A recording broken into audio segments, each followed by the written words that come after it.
Neno la Mungu linasema salvation is by grace through faith and is a gift from God, so no one can boast.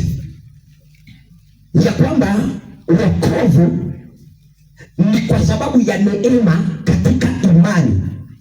Ni kipawa cha Mungu ambacho hakuna yeyote anaweza akakiingia. Bwana asifiwe. Kwa hiyo tunapoongea habari za wokovu, tunaongea juu ya nguvu za kuokoa, nguvu za kukomboa, nguvu za kumrescue ama kuredeem mwanadamu kutoka kwa hatari ya kifo ambacho kililetwa na dhambi. Kwa hivyo wokovu ni kipawa cha Mungu kwa mwanadamu ili kumwokoa kwa hatari ya mauti, mabaya ya mauti ambayo yanaletwa na dhambi. Na Biblia inasema ya kwamba pale mwanzo mwanadamu wa kwanza alifanya dhambi, na wakati alifanya dhambi Mungu akakasirika kwa sababu ya ile dhambi, na akamlaani mwanadamu hata kwa mauti ya milele. Kwa sababu gani? Biblia inasema kifo, adhabu ya dhambi ni mauti. Kwa hivyo dhambi inazaa kifo.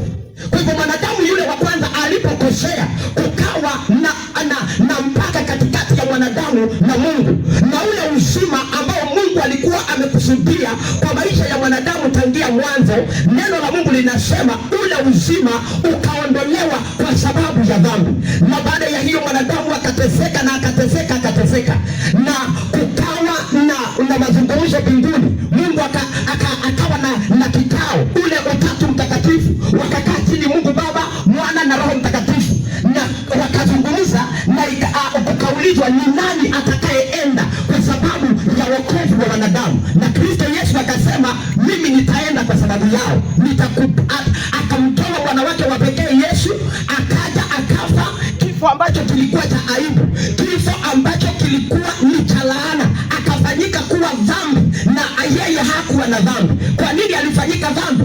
Ili aweze kuokoa mwanadamu na kumsaidia kutoka katika ile thawabu ama lawama ya kifo na mauti.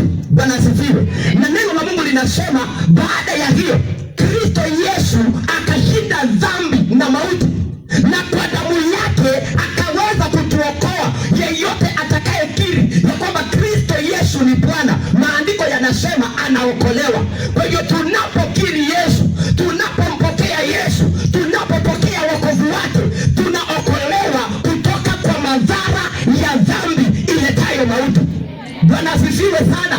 Kila mmoja, neno la Mungu linasema ya kwamba sisi wote tumepungukiwa na neema ya Bwana kwa sababu ya dhambi. Tumetenda dhambi na tukapungukiwa na neema. Kwa hivyo sasa Kristo alipokuja akaleta neema ambayo tunapoamini, neema inayookoa, tunaokolewa kwa hiyo imani.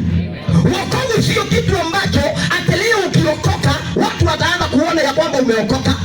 Kienye kinafanyika ni unaokoka kutoka ndani, alafu madhihirisho ya ule wokovu yanaanza kuonekana kwa tabia na kwa matendo na kwa mienendo.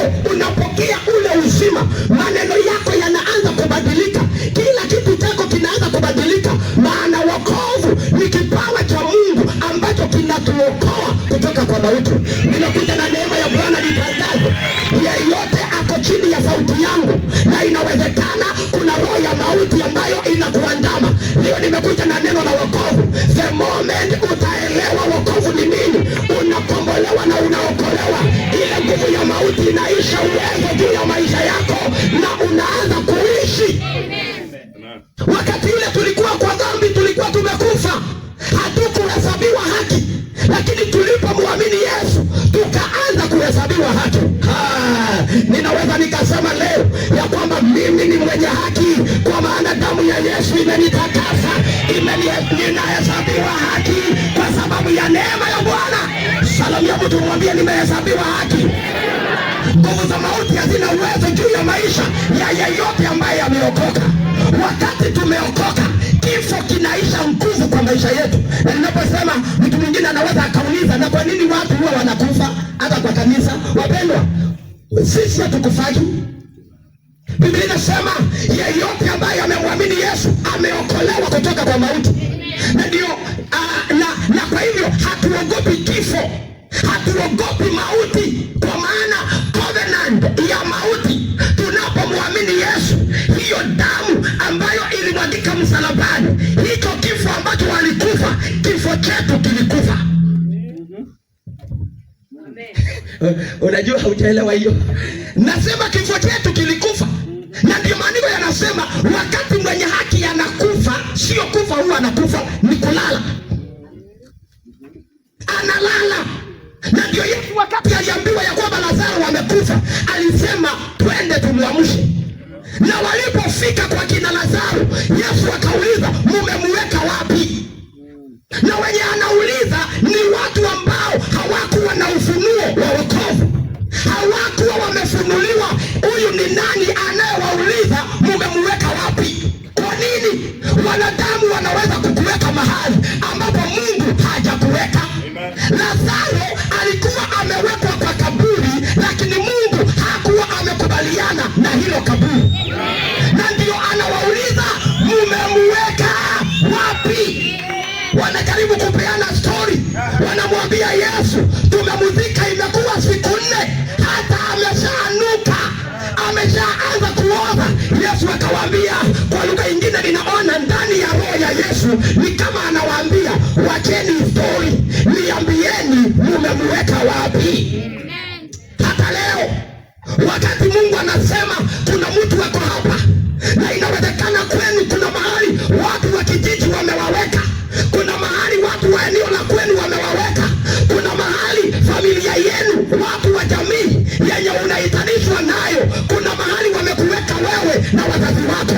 Yesu anapowauliza mumewaweka wapi hawa, wanaweza wakasema hawa hakuna mahali wanaenda, kwao ni masikini, hakuna mtu mzuri mkubwa amewahi tokea kwao. Lakini Yesu anauliza mumewaweka wapi?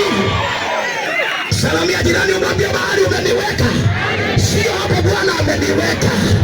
Haleluya, Bwana Yesu asifiwe. Haleluya. Saa hii kuna mtu akiulizwa kama Sindei uko hapa ama Nairugo aulizwe Nairugo mumemweka wapi? Inawezekana kwa kategori ya watoto werefu hauko, inawezekana kwa kategori ya watoto wenye uwezo, wenye ujuzi kwa michezo, kwa drama, kwa football, kwa volleyball, inawezekana hauko. Na kwa hivyo wakiulizwa mumemweka wapi, watasema huyo anakuwaga tu kazi yake ni kutembea tembea kwa darasa, kwenda sapa na kulalala kwa darasa. Maana inawezekana hivyo ndivyo wanavyokujua. Lakini nimekuja na habari njema nikwambie, yenye wanadamu wanavyokuona sio hivyo Mungu anavyokuona. Wanadamu wanaweza kukuona duni, wanaweza wakakuona mjinga, wanaweza wakakuona pumbavu, lakini Bwana anapokuangalia anaona mtoto mwerevu, mtu aliye na nyota, mtu ambaye anaenda mbali. Kwa hiyo wakiulizwa habari zako, hakuna kitu kizuri wanaweza wakaongea, lakini atukuzwe Bwana, maana yeye peke yake ndiye anayajua mawazo anayokuwazia wewe. Yeye ndiye anajua mipango aliyo nayo kwa ajili yako, anajua wewe ni nani. Haleluya. Wanapokujua masikini, yeye anakujua kama tajiri. Wanakujua kama mjinga, Mungu anakujua kama mwerevu. Anakuona mtu ambaye haendi mahali, lakini Bwana anapokuangalia ni vile tu hajaongea, lakini kiroho nasikia sauti inayosema wewe ni mtu wa maana, wewe ni wa dhamana machoni pa Bwana. Yenye wanakuona sivyo hivi anavyokuona. Kwa hivyo wakiulizwa hakuna kitu kizuri, na ndio nadhani ndio sababu Mungu hakushuka duniani kuishi. Maana angeulizwa ni kina nani wataenda ng'ambo, labda wewe wengine wangesema hakuna, hautaenda. Wangeulizwa kama ungestahili kukuja shule secondary school hapa, wangesema usiwahi. Kuna wengine wetu mahali shetani alikuwa ametuweka mpaka midomo ya watu ilikuwa inaongea. Siku moja kuna mwanamke mmoja aliongea na akamtukana ndugu yangu, akamwambia hiki kijana kinaringaga, na kwao nyumba unaweza, hauhitaji kuvunja mlango ili utoe mtu, unaingiza tu mkono unatoa mtu, kwa sababu ya mianya yenye ilikuwa kwa hiyo nyumba. Kwa hivyo kwa macho ya huyo mama hakuna kitu chochote alikuwa anaona kinaweza kutoka kwetu, lakini atukuzwe Bwana, maana aliye juu mungoje chini, na aliye chini mungoje juu. Biblia inasema formula ya kuinuliwa na kubarikiwa ni bottom up. Walio bottom wangojee juu. Yesu akasema ole wako unayejiona juu, maana inawezekana unaweza ukashuka. Akarudi akasema walio wa kwanza wanaweza wakawa wa mwisho. Kwa hivyo chunga sana. Akawaambia wanafunzi wake wakati walienda wakakemea mapepo, waliporudi wakakuja wakiongea vile mapepo yalikuwa yanawatii. Yesu alipowaangalia akawahurumia na akawaambia ole wenu, kwa maana wakati nilikuwa ninaomba nilimuona shetani akishuka kwenu ili kuwararua, lakini nikawaombea. Kwa hivyo wao walikuwa wanadhania ni nguvu zao zilifanya kazi, lakini kumbe Yesu aliona hatari kabla haijawapata akawaombea, na ndio wakapata ushindi. Yeyote anayepigana na kwenu, yeyote anayepigana na destiny ya familia yenu, yeyote ambaye haoni kizuri kutoka kwenu, asikusumbue na asikutishe, maana wewe ukiendelea kunyenyekea utainuliwa akishuka. Umesikia hiyo? Umesikia hiyo? Yule mwenye anadharau kwenu hata anakupea stress ukiwa hapa shuleni, ukikumbuka matusi yenye mama yako alitukanwa, unaanza kulia bila sababu. Nimekuja nikwambie usilie tena katika jina la Yesu wa Nazareti.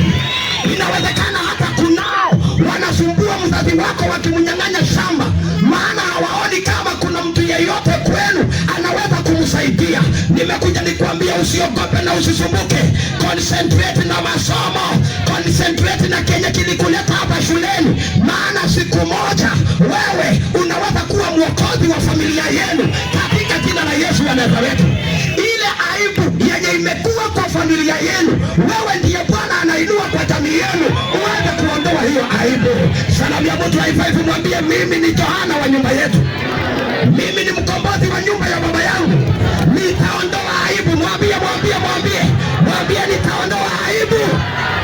Haleluya, nitaondoa aibu katika jina la Yesu wa Nazareti. Wapendwa, nimekuja nikwambie, you are fearfully and wonderfully made. You have a destiny in the name of Jesus, and that destiny, there is nothing under the sun which is able to deter that destiny for you not to reach in the name of Jesus Christ. I am here to decree by the mercies of God, something new, something powerful, something extraordinary is on you in the name of Jesus. You only need a revelation for you to understand what you are carrying. Wewe ni kitu cha maana sana. Unahitaji tu ufunuo wa kiroho ili ujue kenye umebeba. Mwambie mtu, mimi ni mjamzito, nimebeba nyota ya familia, nimebeba nyota ya taifa, nimebeba nyota ya kaunti. Kuna wengine mko hapa, hii mabarabara mbaya hii, nyinyi ndio mtaiondoa na mweke lami.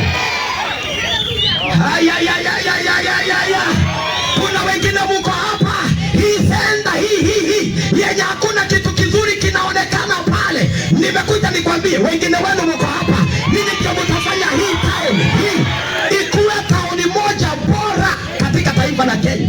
Ni kweli kwa geography hii town iko ndani sana, hata hakuna mtu anaweza akatamani. Hata Mombasa ilikuwa hivyo. Nasema hata Mombasa ilikuwa hivyo. Mombasa ilikuwa mahali hakuna mtu angetamani, lakini saa hii watu wanatoka ng'ambo wanakuja Mombasa kwa sababu kuna mtu alirisk na akasema nitafanya kienye hakijawahi kufanywa. Nimekuja nikwambia, hata wewe umebeba kitu ambacho hakuna mtu ako nacho katika eneo la kwenu, katika kijiji cha kwenu.